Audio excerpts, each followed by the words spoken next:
celui qui décide. C'est ce que nous, élus centristes, avons souvent clamé à propos des agents de surveillance de la voirie, les fameuses pervenches, pour appeler à ce que la ville récupère une autorité fonctionnelle sur les agents de la préfecture en charge de la surveillance de la voirie, agents qu'elle finance pour des résultats pour le moins décevants. Seuls 10% des Parisiens paient la redevance d'occupation de la voirie. Vous semblez désormais convaincus, car si la réforme du statut de Paris était adoptée, la ville récupérerait demain non seulement de nouvelles compétences de police, mais aussi l'intégration de ces ASP au sein de la direction de la prévention et de la protection, dans le cadre de la mise en place de la brigade de lutte contre les incivilités, agent que la DPP compte bien réaffecter en fonction de ses priorités. Avec cette délibération, vous franchissez donc la première étape nécessaire à une évolution qui sera peut-être à l'avenir plus ambitieuse concernant le maintien de la sécurité et de la tranquillité dans les logements sociaux relevant des quartiers politiques de la ville.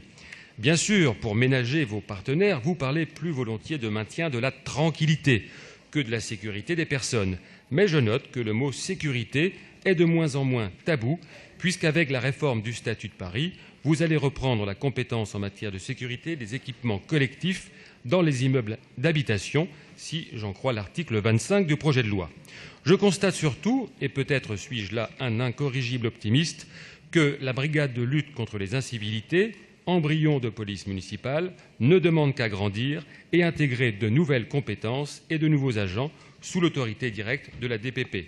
Ce sera le cas au lendemain de la réforme du statut de Paris si elle est votée, et c'est peut-être ce qu'annonce cette délibération. En effet, celui qui paye, c'est celui qui contrôle. Par cette délibération, il vous sera, je l'espère, plus facile d'exercer une autorité pour que le GPIS, fort de 200 agents d'intervention, remplisse les objectifs que vous avez fixés dans le contrat parisien de prévention et de sécurité pour les années 2015-2020, et notamment sécuriser et tranquilliser le patrimoine locatif des immeubles sociaux et lutter contre les regroupements à l'origine de nuisances, notamment en début de soirée et la nuit. Par ailleurs, en mars dernier, dans votre communication relative à la gestion locative,